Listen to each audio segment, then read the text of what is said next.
एक गांव में ना बाबू एक मूर्तिकार रहता है, और गांव से थोड़ा हट के रहता है, जंगल टाइप के एरिया में। और वो मूर्तिकार अपना मूर्ति उर्ति बनाता है, जीवन यापन करता है। उसी गांव में एक राजा रहता है, राजा हरि नाम रहता है उनका। राजा हरि रहते हैं, वो अपने गांव में अपना एक बड़ा सा महल बनाया, खूबसूरत सा। लेकिन उनके महल के से कम 1 से 2 किलोमीटर दूरी पे एक मंदिर है, जो बहुत भव्य मंदिर है, सुंदर सी मंदिर है। तो उसमें ना ये बड़े धार्मिक टाइप के राजा साहब थे, तो वो मंदिर में पूजा करने जाते थे। लेकिन जब राजा साहब मंदिर में पूजा करने जाए ना, तब प्यारे बाबू लोगों सबको हटा दिया जाता था। हटा इसलिए कि सेफ्टी के लिए, कोई मार न दे, कोई दुश्मनी। राजा का तो सेफ्टी है नहीं। अब नरेंद्र मोदी यहाँ पे आएंगे तो सेफ्टी दिखाना पड़ेगा ना भाई, कौन किस प्रकार का आदमी है, क्या कर दे। तो इसलिए राजा की सेफ्टी के लिए ना सबको हटा दिया जाता था मंदिर से। राजा ऐसे पूजा करने जाता था, तो वहां पे कुछ बूढ़ी दादियां लोग थी, वो लोग पूजा करने जब राजा आए तो घंटों उनको इंतजार करना पड़ता था, आधा आधा घंटे उनको हटना पड़ता था। भीड़ में कई बार गिर जाती थी, चोटें लग जाती थी। तो ये एक दिन वो राजा निकल रहा था, उसी राजा को निकलते वक्त वो बूढ़ी दादी लोग वहां पे रास्ते पे छेक ले, और राजा से बोली कि बताइए, आप डेली आते हैं और आप पूजा करने के लिए आते हैं, लेकिन आपके को कितना आहत दुख होती है, हम लोग को घंटों घंटों इंतजार करना पड़ता है। आपसे एक विनती है, रिक्वेस्ट है कि आप अपने घर में ही एक मंदिर बनवा लीजिए। राजा ने कहा कि घर में ही मंदिर बनवा लेते हैं, वहां पे बेंच लगवा दो, खाली करा के बैठ जाओ। बहन, बाप रे बाप, कोचिंग बंद करवा देते लड़कों का, ओनली फॉर गर्ल्स।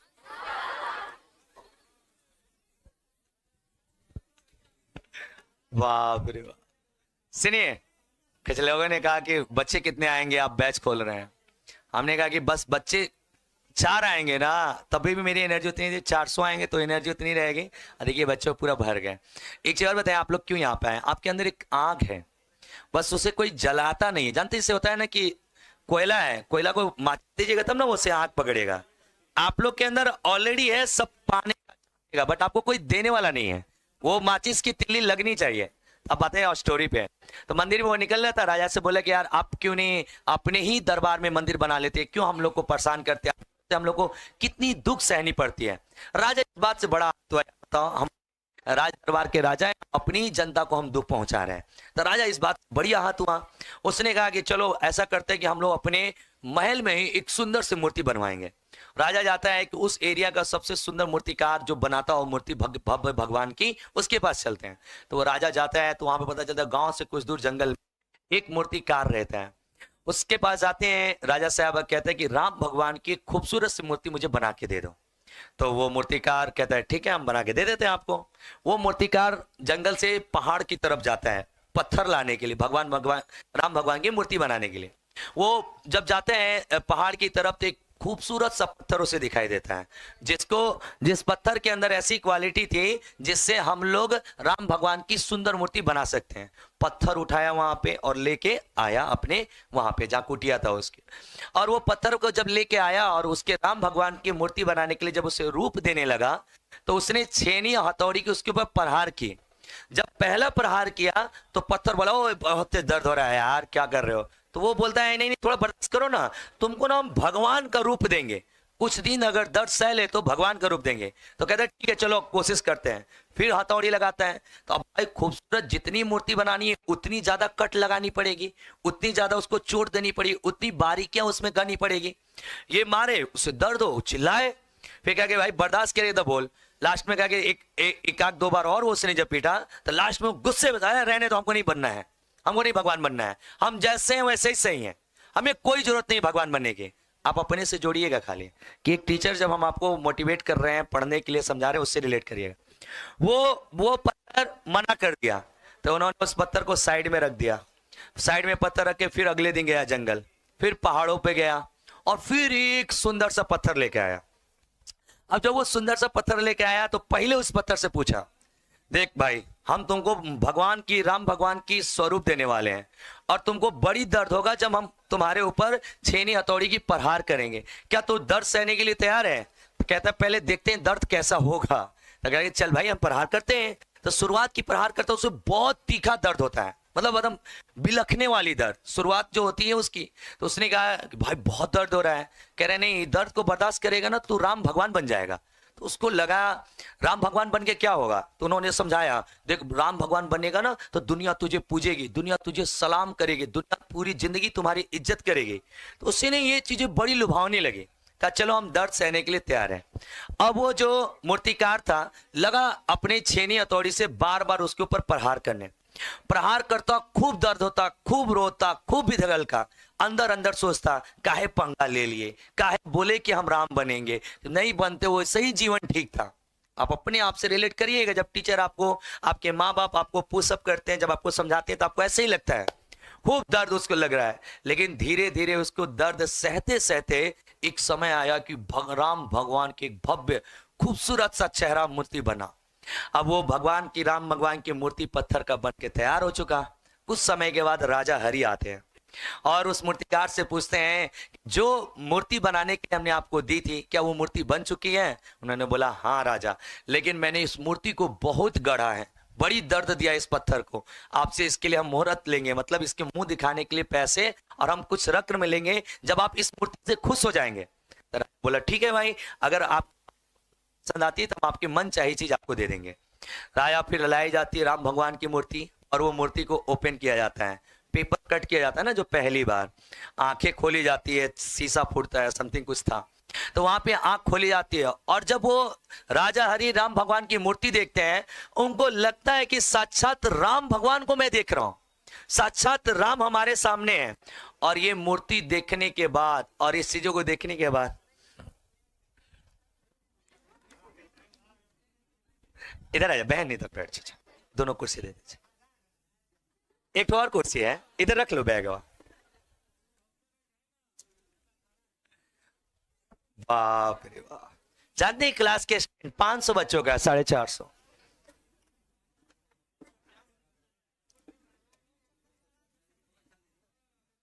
मजा खराब हो गया, स्टोरी नहीं सुना पे हम आप लोग को, सुनाइए अभी, हैजा लगा दीजिए, बैठ जा बाबू, अभी पहला दिन है, बहुत लोग चले जाएंगे बाबू।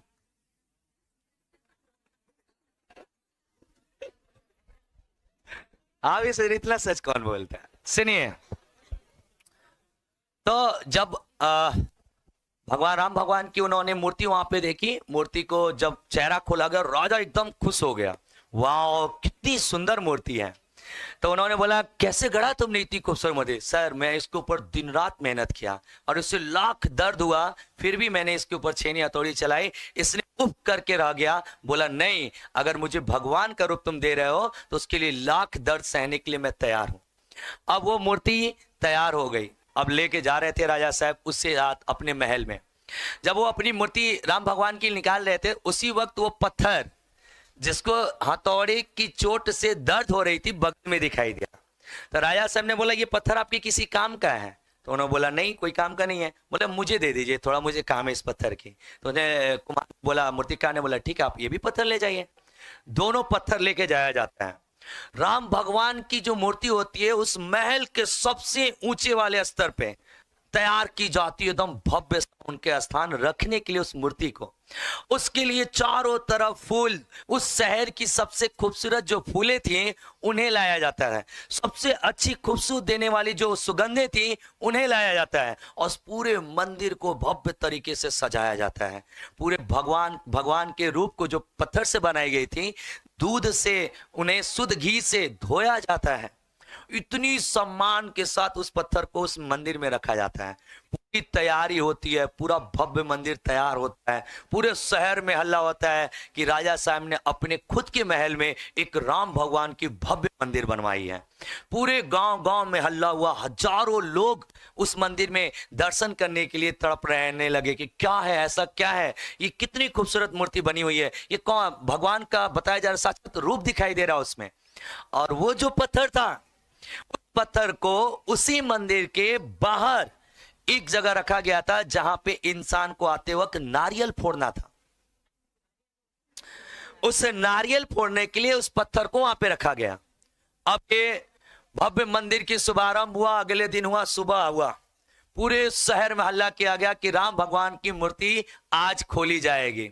सारे गांव के लोग दूर दराज से आते हैं, और जो आए उधर से अपना पहला काम था उनका नारियल फोड़ना, फिर मंदिर में जाना, उठाए नारियल, जितनी ताकत मारे उसको, मार मतलब अथाह ताकत से मारे। और ऐसे हजारों लोगों ने उसके ऊपर मार, नारियल नारियल नारियल, जो दर्द सह रहा सह रहा है, अब उसे बर्दाश्त से बाहर होने लगा। अब वो जो मूर्ति लगी हुई है, सारे लोग उसके चरण स्पर्श कर रहे हैं, उसके आगे जा गिर रहे हैं, उसे छूने से मतलब टच करते हैं धीरे से कि कहीं ज्यादा तेज नोक ना लग जाए मेरी। अब ये यहां से उस मूर्ति को देख रहा है और सोच रहा है, हम का कहीं नहीं कि हम ऐजा आ गए नहीं, और ये यहां पे क्यों है, मेरे साथ ऐसा, मैं भी तो एक पत्थर हूं, ये भी तो एक पत्थर है, इसके साथ ऐसा बिहेवियर, मेरे साथ ऐसा बिहेवियर। बहुत बर्दाश्त किया। जब पूरा दिन बीत गया और जब रात हुई, जब मंदिर में गेट बंद होने का वक्त हुआ, जब सारे लोग पूजा पाठ करने लिए चले गए, तो नीचे नारियल वाला पत्थर ऊपर वाले पत्थर से पूछता है, बताओ तुम भी पत्थर हो, हम भी पत्थर हैं, तुम्हारे और हमारे में क्या अंतर है? पूरे दिन मुझे मारा गया है, पूरे दिन तुम्हें फूल और मालाओं से स्वागत की गई है, पूरे दिन तुझे सम्मान और इज्जत से लोग देखते थे, और मेरे ऊपर तो पूरे दिन वो अपनी पूरी ताकत दिखा रहे थे कि कितना तेज फोड़ूं, और उतनी तेज मुझे दर्द हो रही थी। तो वो पत्थर उसको बताता है, याद करो वो पल जब तुमसे मूर्तिकार ने कहा था ये दर्द सहो, याद करो वो पल जब मूर्तिकार ने तुमसे कहा था कि तुम्हें मैं भगवान का रूप बनाऊंगा, कुछ दिन तो बर्दाश्त कर लो। तुमने उस समय नखरे दिखाए, वो दर्द और तकलीफ बर्दाश्त नहीं किए, आज देखो तुम वहां पे हो, आज देखो मैं राम बन गया हूं। ये हमारी ताकत है मेहनत की, बर्दाश्त करने की।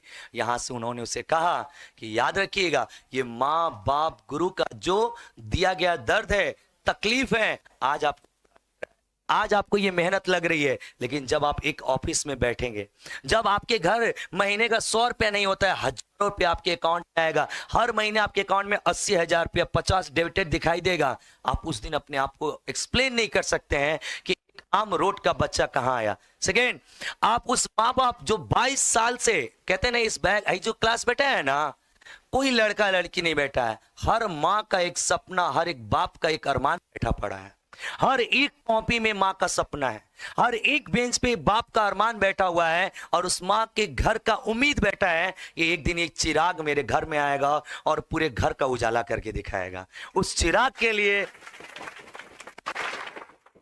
वो चिराग आप सभी हैं। अगर आप चाहेंगे, आप अपना नहीं बाबू, आप आने वाली 7 पुश्तों का नस्ल बदल सकते हैं, आप आने वाली पीढ़ियों को बदल सकते हैं, आप अपने परिवार, अपने माँ बाप का जीवन बदल सकते हैं। सोचिए, थोड़ी सी मेहनत, थोड़ी सी त्याग से एक सरकारी नौकरी मिलती है, तो आपको मेडिकल की सुविधा है, आपको दर्द दवाई का दिक्कत नहीं होगा, आपको फाइनेंशियल प्रॉब्लम नहीं होगी, समाज में आपको इज्जत सम्मान, एक आपका अपना खुद का घर, एक की खुद की गाड़ी होगी, एक समाज में रेपुटेशन, और आने वाला जो फ्यूचर आपका होगा आपसे 10 गुना आगे होगा, क्योंकि आप उससे अपने आप से बेहतर उसे करके देंगे, आप उसे उस चीज को भी देंगे जो आपको नहीं मिला है, तो वो और बड़ा कुछ करके जाएगा। लेकिन अगर आप इस कीमती समय को और महत्व को नहीं समझे, तो याद रखिएगा वही पत्थर वाला हाल होगा। याद रखिए, आप पता करें अपने गांव में उस इंसान से जाके पूछिए जिसको बाप ने कलम पकड़ाया था कि जा तू बेटा कलम ले और अपनी इतिहास बदल, वो बेटा जाके गांव में आज कुदाल उठा रहा है, बाप का कलेजा फट जाता है। बाप कहता है कलम पकड़ाया है, कलम बसाना, कुदाल मत पकड़ लेना, ना तो मेरा पूरे अरमान, मेरे पूरे पसीने, मेरी पूरी मेहनत बर्बाद हो जाएगी। और आप बड़ी खुशनसीब हैं, बड़ी किस्मत वाले हैं कि आपको ये मौका मिल रहा है पढ़ने का, आपको ये अपॉर्चुनिटी मिल रही है पढ़ने की, क्लास करने की। आप जैसे बताएं बाबू, बहुत सारे बच्चे, अभी मैं गया था औधौरा पार से अंदर एक गाँव है, रेहल है, हमारे बड़े भैया वहां पे रहते हैं, वहां पे गांव में गया, बहुत सारी बहनें थी, बच्चे थे वहां पे, जो मैंने उनसे बातें की तो उन लोगों ने इतनी तड़प है पढ़ने के लिए। छोटी छोटी बहन 6-7 क्लास की थी, सर हम लोग बहुत पढ़ना चाहते हैं, लेकिन सर उतना दूर नहीं जा सकते, सर हम लोग की तरफ नेटवर्क नहीं है सर कि हम लोग मोबाइल से पढ़ ले। हम भी सर हम भी ना किसी अधिकारियों को इधर आते देखते हैं, कोई मैम लोग आते तो हम लोग को बड़ी दिल करता है हम भी काश ऐसा बनते। सोचो, जिसको मौका नहीं मिला है वो तड़प रहा है, और जिससे मिला वो बर्बाद कर रहा है। हमें आपको तो मौका दिया है ना भगवान ने। देखिए, वो बच्ची असफल हो जाए ना, मुझे दुख नहीं है, क्योंकि भगवान ने उसे मौका नहीं दिया था। हम अगर असफल हो जाए तो 100% हमारे, क्योंकि हमारे पास सब कुछ था, हमने उसको बर्बाद किया। आप हमसे ये पूछेंगे हम ही लोग का क्यों नौकरी होगा, क्योंकि हम बाकियों से ज्यादा मेहनत करेंगे। हमारा सिलेक्शन क्यों, हम बाकियों से ज्यादा पढ़ेंगे, बाकी 16 पढ़ेंगे, हम 18 पढ़ेंगे। बाकी 6 घंटा पढ़ेंगे, हम 8 घंटा पढ़ेंगे, बाकी उससे ज्यादा हम काम करेंगे। उन्हें संडे दिखाई देगा, हम संडे भी नहीं देखेंगे। होगा मेरा, क्यों नहीं होगा? और याद रखिएगा, उन सभी पागलों का सिलेक्शन होगा जिसके अंदर आग और वो माँ बाप की तड़प, वो माँ बाप की मेहनत, वो आंखें बंद करने के बाद माँ बाप दिखाई देंगे कि इस तड़पती हुई धूप में वो मेरे लिए तरस रहे हैं, और ये अरमान लगा के बैठे घर पे, एक दिन मेरा शेर शेर नहीं आएगा, इस पूरे परिवार को बदल देगा। याद करिए, मेरे जीवन का सबसे जानते हैं क्या है? जब आप अपने घर पे फोन लगाइए और इस बेरोजगारी से जो डेली आप कहते हैं ना, पापा रूम रेंट दीजिए, पापा ये दीजिए, पापा इसको पैसा देना है, पापा फॉर्म भरना है, पापा ये वो बहुत दिक्कत है, एग्जाम नहीं है, एक दिन आपका फोन जाएगा, पापा मेरी नौकरी लग गई है, मैं सिलेक्ट हो गया हूं, तो पापा आंखों से रो रहे होंगे, बस वो फोन रख देंगे, तुमसे कुछ बोलेंगे ही नहीं। वो पल याद करो तुम। इतनी चीजें हैं ना, कामयाब यूं ही नहीं बनना है, कामयाबी ही जीवन है। अब सफल इसलिए मत होना कि कुछ पैसा मिल जाएगा, सफल होना माँ बाप जी जाएंगे। याद रखिए, अगर आप होते हैं ना, हमारे माँ बाप की 10 साल उम्र बढ़ जाएगी। आज जो डिप्रेशन, बीपी, ये जो आपको हार्ट का प्रॉब्लम होते हैं, सब हम लोग कारण है। हम अपने माँ बाप को खुशी नहीं रखते हैं। पैसा और खुशी में कोई ताल्लुक नहीं है। आप उनको वो दीजिए जो तुमसे उम्मीद करके बैठे हुए हैं, और ये चीजें करना बहुत इम्पॉसिबल है। एक चीज बताइए, 140 करोड़ में 11 प्लेयर बन सकते हैं, तो भैया 20 लाख 10 लाख में अगर 10,000 40,000 नौकरी, तो हमारा एक्सिट नहीं हो सकता है जी। जब कोई वहां जा सकता अपनी मेहनत से, तो हम यहां नहीं जा सकते हैं। आप और अपने आसपास थोड़ा ना एक बार आप लोग देखिए ना, कितने ऐसे लड़के लड़कियां खूब पढ़ते होंगे, 10% नहीं दिखाई देगा आपको। भीड़ बहुत है, करने वाले बहुत कम है। तो वो चाहिए हमको करने वाले, और उनको कहना है, माँ तेरे पसीने के हर एक बूंद को मोती सा चमका दूंगा, माँ तेरे पसीने के हर एक बूंद को मोती सा चमका दूंगा, चमकती वर्दी पहनकर 3 स्टार लगाकर पहला सलूट तुझे दूंगा, पहला सलूट तुझे दूंगा। बस माँ के लिए आपके दिल में। और आप सभी से है मेरी एक जीवन की बेस्ट लाइन, आप क्लास शुरुआत करते हैं। अरे ना संघर्ष ना तकलीफ, खाक मजा है जीने में। अरे ना संघर्ष ना तकलीफ, खाक मजा है जीने में। बड़े बड़े तूफान थम जाते हैं जब आग लगी हो सीने में, जब आग लगी हो।